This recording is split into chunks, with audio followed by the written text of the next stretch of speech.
Já, ágæta samkoma. Tala jólagjafir og svona vítt og breytt svona jólatengt málefni og svona byrja á svona stund játningar að ég sem sagt ég heiðingi. Ég sem sagt skráður í Ásatrúarfélagið. Og þannig málum við vexti fyrir mörgum árum að þá var tengdamamma í einhverju stjórn hjá Ásatrúarmönnum og eins og gerist alltaf öðru hvoru í svona félögum, sérstaklega þegar það einhverjir peningar sem eru í spilunum, þá fórum menn að rífast og það stóð aðalfundur fyrir dyrum og það þurfti að flæma í burtu Ásatrúar, sem sagt, allsherjargoðan. Og svona fundir eru nú oft erfiðir og þau eru sérstaklega erfiðir í félögum þar sem það hreinlega sko trúarleg dyggð að deyja voppitinn. Þannig að ég var sem sagt spurður hvort að ég væri til í að vera fundarstjóri og til þess að ég væri nú löglegur sko að hefði fundarsetur rétt á fundinum þá þurfti ég að fara niður á Hagstofu og skrá mig í félagið. Þannig að ég er Ásatrúarmaður. Það mjög hentugt því að við erum með gamlan samning í gildi frá Þingvöllum árið 1000 sem að felur í sig ýmiss konar fríðindi. Að við megum sem sagt blóta á laun, við megum éta hrossakjött, ég geri það mjög mikið, fá fína hrossalönd fyrir skít og kanil hérna í Nóatúni mjög oft og svo megum við bera út börn. Og ég er ekkert að fara að bera út börnin mín, ég elska börnin mín en sem sagt möguleikin samt sem áður til staðar. Það getur nú oft verið gott. Og þannig þetta alltaf merkilegt að Íslendingar hafi þarna á Alþingi til forna verið svona uppteknir af því að hrossakjötsát væri gríðarlega mikið trúarlegt atriði í kristindómnum og þurfti að semja það sérstaklega. Mér vitanlega þá bannar Biblían mönnum ekkert að éta hross, sem reyndar dálítið merkilegt vegna svo löngum köflum að þá virðist Gamla testamentið hafi verið samið af næringaþerapista sem við svona útskýra í miklu smáatriðum hvað megi éta og hvað megi ekki éta og bara krybbur í febrúar og ekki ost út á fisk og þar fram til göttunum. Þannig að mjög líklega þögnin hrossakjötsátið til marks það að gyðingunum hafi þótt hugmyndin svo geggjuð að það hafi ekki einu sinni tekið sig að taka það fram. En ég sem sagt er heiðingi í skilningi Hagstofunnar og Þjóðskrár sem þýðir að ég á jólin. Nafni jól, það nefnilega ævaform meðal germanskra þjóða, miklu eldra heldur en kristni nokkuð tímann, það vísar í hátíðarhöld í lok desember. Og það fullt af kenningum uppi merkinguna á þessu orði. Engin af þeim sérstaklega góð. Sumir giska á nafnið sér dregið af orðinu jólnir sem var eitt af nöfnum Óðins, á meðan að aðri benda á að það sé nú kannski rökréttar að jólnisnafnið sé þvert á móti dregið af jólunum. Svo önnur vinsæl skýring, hún svo að þetta sé einhvers konar afbökun á orðinu jól, sko. Málvísindi ekki eins flókin og menn halda. En og þá það væntanlega dregið því að menn hefur séð sólar árið fyrir sér. Þarna væri þetta einhvers konar nýtt hjól að byrja með vetrarsólstöðunum og þar fram til göttunum. Vandinn við þessa kenningu svo að það mjög ný hugmynd að líta svo á að árið og þar að leiða til þá nýtt hjól byrji mánaðamótin desember-janúar. Flestar þjóðir lengst af í sinni sögu hérna á Vesturlöndum lítu yfirleitt á þessu svo að áramótin væri í mars eða apríl eða þar fram til göttunum. Svo eru enn langsóttari kenningar að jól sé einhvert gamalt heiti á skegghýjung á ungum mönnum og svona föl sem hafi oft sést á jörðinni þá hafi nú minnt á þetta og þar fram til göttunum sem væri þó mögulega súrasta nafn á hátíð nokkru sinni en gott og vel. En hvað sem því líður, þá hafa sem sagt heiðingjar sem í grunninn eru náttúrulega bara sóldýrkendur, alltaf fagnað vetrarsólstöðum og rísandi sól. Þannig að þegar að Konstantínus mikli gerir kristna ríkistrú í Rómaríki árið 300, þá stendur hann frammi fyrir því að það eru svona 2 stór samkeppnistrúarbrögð. Og það var þá heiðnin eða sóldýrkunin og svo var svokölluð Míþrasartrú og þau voru nýlega búin að sameinast. Í þeim skilningi að þau voru búin að splæsa saman svona helstu hátíðum bara svona til þess að auka hagræði og til þess að draga úr vandamálum í blönduðum hjónaböndum og þar fram til göttunum. Þannig að þarna voru haldnar gríðar miklar hátíðir í lok desember sem að gengu út á það að fjölskyldur hittust og skiptust á gjöfum Herra Mýþras, sólkonungurinn í öðrum þessara trúabræða, hann átti meira að segja afmælisdag 29. desember, þannig að þetta var mjög rökrétt fyrir keisarann að svona yfirtaka þessa hátíð og þá er negldur niður afmælisdagur Krists, þannig að þetta fellur akkurat saman við svona þær veislur sem að fyrir eru til þess að vinnuveitendur þurfi ekki að gefa ennþá fleiri frídaga. Þannig að þið sjáu það samtök atvinnulífsins hafa ráðið þessu á sínum tíma.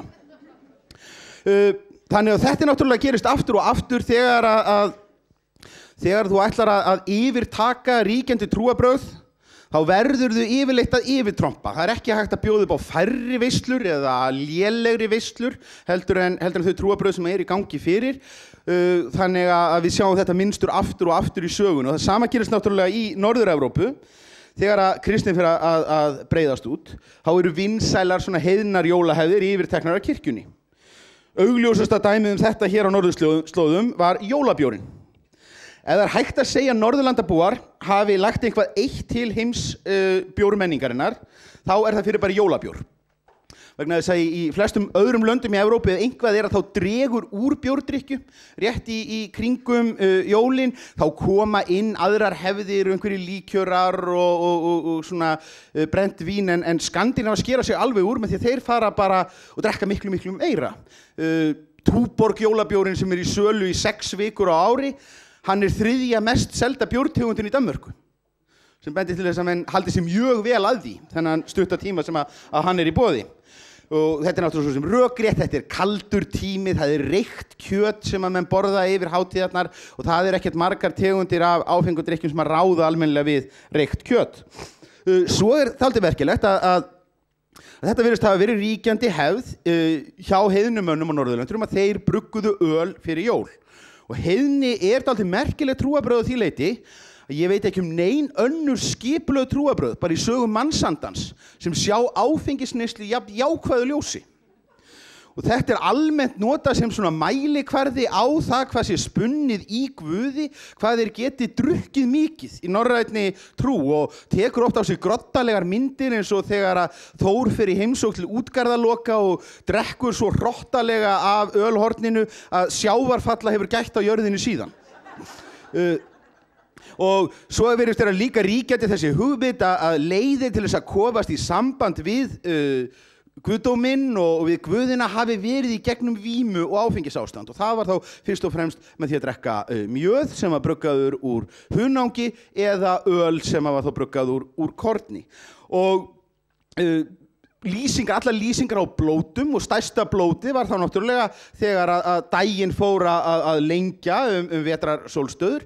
Það virðist allt bera með sér að það hafi gengið út á mikla bjórdrykkju. Það merkilega að þegar að kristni tekur yfir á Norðurlöndum, þá gera þeir enga tilraun til að hverfa frá þessum sið, heldur þeir frekar bætt í. Norðmenn ekki fyrr orðnir kristnir, heldur en að sömu kóngar og innleitu þá siðbreytingu, binda það í lög að allir bændur skuli eiga öl í kringum jólin og halda teiti fyrir nágranna sína. 200 árum síðar, þegar að Gulaþingslög eru sett, sem að síðan rata inn í íslenska löggjöf, þá hnykkt á þessu og bættin refsiákvæðum. Þannig að það voru hreinlega viðurlög við því að eiga ekki jólabjór, hvort sem að menn drukkan sjálfir eða ekki. Og þetta reyndar það fullt af svona frekar pínlegum senum sem að tengjast einmitt svona norrænum trúarlegum yfirvöldum varðandi einmitt bjór áhuga þeirra. Kirkjusögumönnum í Suður-Evrópu þeim finnst ekkert fyndnara heldur en að rifja upp norska erkibiskupinn sem sendi fyrirspurn til páfa þess efnis að hvort það væri ekki í lagi í hallæri að skýra börn upp úr bjór. Hann fékk ekki mjög jákvæð viðbrögð við þessu erindi. En sem sagt, jólaveislur þær koma oft fyrir í fornritum og þær gátu verið vettvangur fyrir gjafaskipti og við þekkjum það úr Íslendingasögunum, fregnir af því þegar einhverjir íslenskir kappar eru staddir erlendis við einhverjar miklar hirðir og það eru gjafaskipti og alltaf eru kóngarnir að ryðja í það á einhverjum fínum og flottum hringum og einhverjum sverðum sem að nánast bara berjast sjálf og svona. En það ekkert sem að bendir til þess að þá virðast í rauninni menn hafa bara verið að nota tækifærið þetta hafi frekar verið hluti af þessu eðlilega gjafaskipta kerfi milli höfðingja sem að var í gildi þetta á miðöldum og sem að mjög svona stífar reglur giltu hugmyndin það með að vera að ryðja einhverjum gjöfum í börnin sín eða fjölskylduna eða milli ástvina það ekkert sem bendi til þess að hún hafi verið mjög sterk þarna fyrir á árum. Hvað þýddu jólin? Þau þýddu svona auka matarbita, jafnvel góðgæti. Það getur nú eiginlega ekki svona fallið undir okkar skilgreiningu á því hvað séu gjafir. Svo var ein flík sem allir á heimili skyldu fá og sérstaka skó, jólaskó sem var svona aðeins meira lagt í heldur en þessa hefðbundnu sauðskinsskó. Þetta var svona gæðin á þessum skóm þarna voru svona svipuð á sokkunum í Hagkaup sko. Maður alltaf jafn glaður maður kaupir þetta. Hér ég með 20 sokka og nú ég góður til vors og svo þetta allt einnota. En þannig að þetta ekki gjafir eiginlegu skilningi, þetta meira svona bara kjarasamningsbundið atriði. Hver bóndi skyldi leggja mönnum til eina flík til þess að þau væru ekki étnir af jólakettinum sem notabene mjög andstyggileg hefð íslensk. Ef að húsbóndiðinn svíkur þig flíka þá ert þú étinn. Eins og ég segi þetta Samtök atvinnulífsins hafa líka samið þetta ákvæði. Ég sé það. Þannig að við getum ekki litið á þetta sem gjöf, þetta eiginlega meira svona desember uppbót sem að tíðkaðist mjög snemma. Síðan sjáum við það að kerti, sú hefð að gefa annarkvort öllum börnum í heimili, tólkarkerti eða jafnvel öllum fjölskyldumeðlimum, hún kemur snemma inn og svo eru líka dæmi það að kerta afgangar, kerta vaks, kerta stubbarnir sem gengu af í kirkjunum, að það væri gefið börnum, en aftur það eiginlega ekki hægt að líta á þetta sem svona kannski einkaeign þess sem að fær, það kveikt sameiginlega á þessum kertum í baðstofunni, þannig að ég veit ekki, það allavega svona reynir dálítið á mína máltilfinningu að líta á það sem hefðbundna jólagjöf. Gjafaskipti milli fjölskyldumeðlima og milli ástvina, þau virðast lengst af í sögunni hafa verið bundin við sumarkomuna. Sumargjafirnar eru miklu eldri heldur en nokkuð tímann jólagjafir. Við erum með mjög áreiðanlegar heimildir sumargjafir frá því bara fyrir miðja 16. öld og það eru svona eigulegri gripir. Þá verið að gefa hérna eitthvað glingur og silfurskeiðar og þar fram eftir götunum búnað sem keyptur fyrir af kaupmönnum erlendum og verður þá einkaeign þess sem að þiggur og svona einhver svona persónuleg hugsun sem að liggur að baki. Þannig en ekki einhverjir svona nýtja hlutir eða hlutir sem að fólk hefði fengið hvort þið Þannig að sumargjöfin, hún miklu þjóðlegri siður, en hún hlaut samt að láta undan fyrir erlendum áhrifum, sérstaklega eftir að þéttbýli kemur til sögunar og fer að vaksa hér á 19. öld. Íslendingar fá sem sagt verslunarfrelsi 1855. Afleiðingin sú að þá fyrst fara svona smáverslanir að spretta upp og þá fer að verða einhver staður þar sem hægt að selja svona neysluvarning og hluti sem að hægt að gefa og þar með talið svona varningur sem ekki telst nauðsynjar. Elsta blaðaauglýsing jólagjafir, það í Þjóðólfi frá 1866 og hún svo sem ekki æsileg, það verið að selja Nýja testamentið fyrir börn og unglinga. Og þetta kynnt sem jóla- og áramótagjöf. Og takið eftir orðalaginu og þetta í gildi allokkur tíma, svona fyrstu 20, 25, 30 árin, það að því alveg haldið opnu hvort að gjöfin sé jólagjöf eða áramótagjöf. Þetta gefið einhver tíman yfir hátíðarnar. Það í rauninni ekki búið að staðla jólahaldið á þann hátt að allir eigi að setjast niður hérna klukkan 6 og graðka þessu í sig og fá möndlugjöfina og svo byrjað að rífa utan að pökkum og einhvað slíkt. Jólahaldið miklu meira bara bundið við einstaklingsbundnar hefðir á hverju heimili. Og það svona verið að móta jólasiðina í Reykjavík með því að hræra saman einhverjum hefðum sem tóku með sér úr bændasamfélaginu í sveitinni saman við einhverja danska siði vegna þess að annað hver íbúi í þessum bæjum eru einhverjir danskir kaupmenn eða embættismenn sem höfðu verið lengi við nám í kaupmannahöfn og tekið með sér einhverja tradisjónir og lagt í púkkið. Eftir svona 1875, og þá eru svona Íslendingar að vera aðeins efnaðri, að þá fara jóla- og nýársgjafa auglýsingarnar að byrja fyrir alvöru og svona hægt og bítandi fer svona fókusin í blöðunum að hverfa af sumargjöfunum og stemningi fyrir að vera svo ef þú ert að kaupa eina verulega flotta gjöf fyrir elskunaðina þá verður það frekar jólagjöfin í staðinn fyrir sumargjöfina. Og þá verið að bjóða upp á kerti og spil og fatnað og leikföng og vindlakassa, eðalvín, töframuni, grímur, blýanta, sápur, sælgæti, bækur, myndir af mektarmönnum. Það þótti sérstaklega góð hugmynd fyrir börn. Gefðu barninu þínu mynd af Bjarna Thorarensen, þá verða þau til friðs alla hátíðina.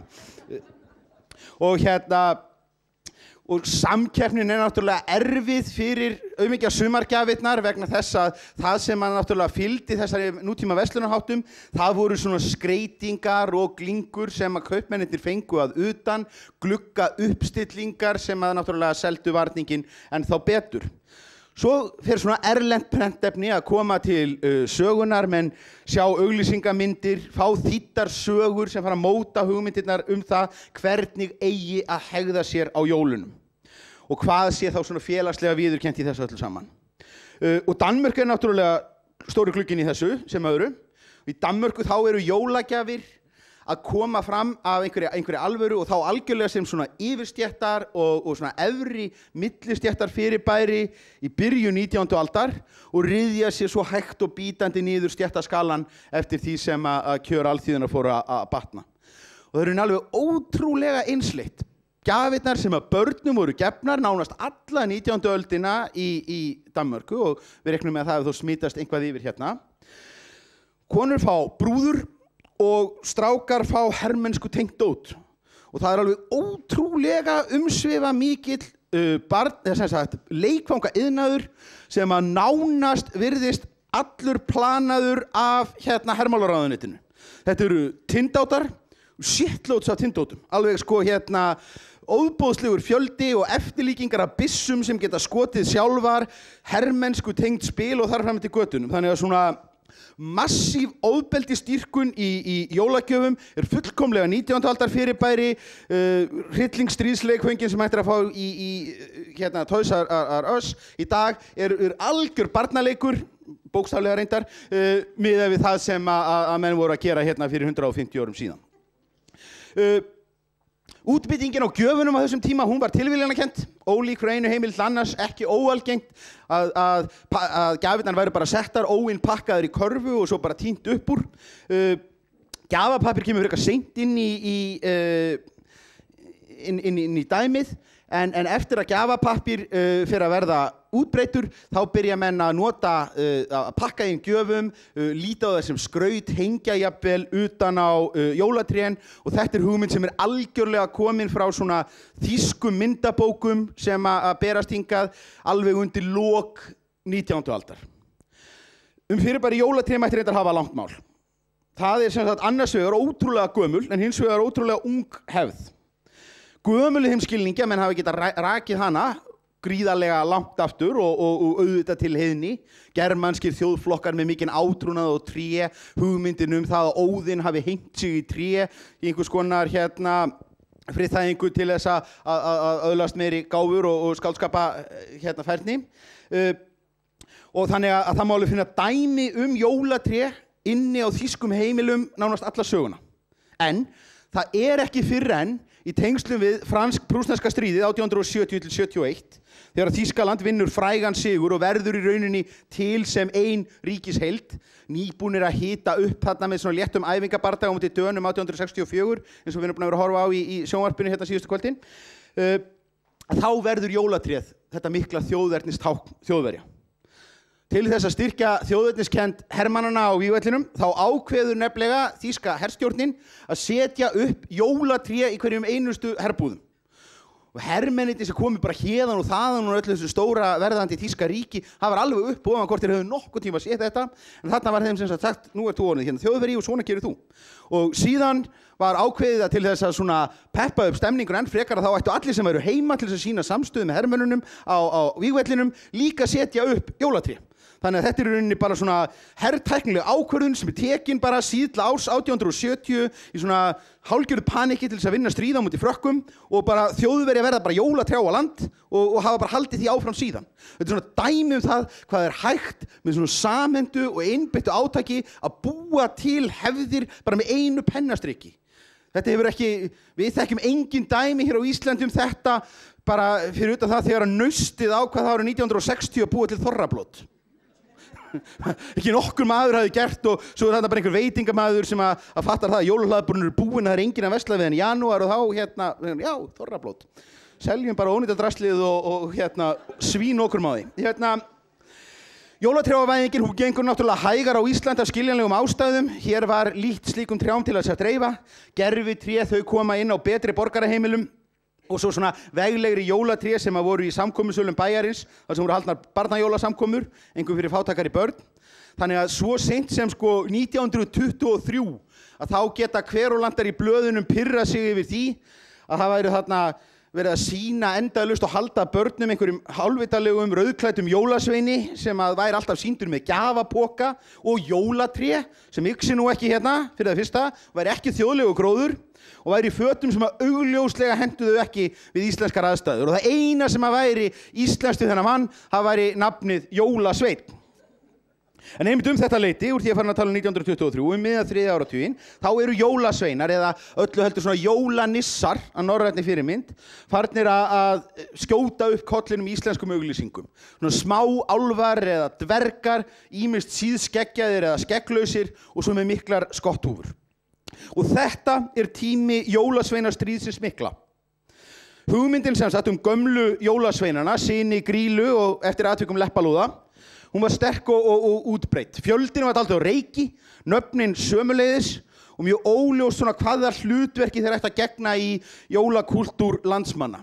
Þeir litu út eins og útigangsross, voru náttúrulega smáglæpamenn og flestir á einhverju rófi vegna þess að þeir bara einbeittu sér að einhverjum einum tegundum óknytta, einn sem var bara í að stela unnum kjötvörum og annar sem var bara í skyrmetinu og þar fram til götunum og þetta er besta leiðin til þess að fá hörgulsjúkdóma en menn borða bara úr einum fæðuflokk en allt hérnt, ég meina Æskan barnablaðið sem var mjög mótandi fyrir hugmyndir barna heiminn á þessum árum.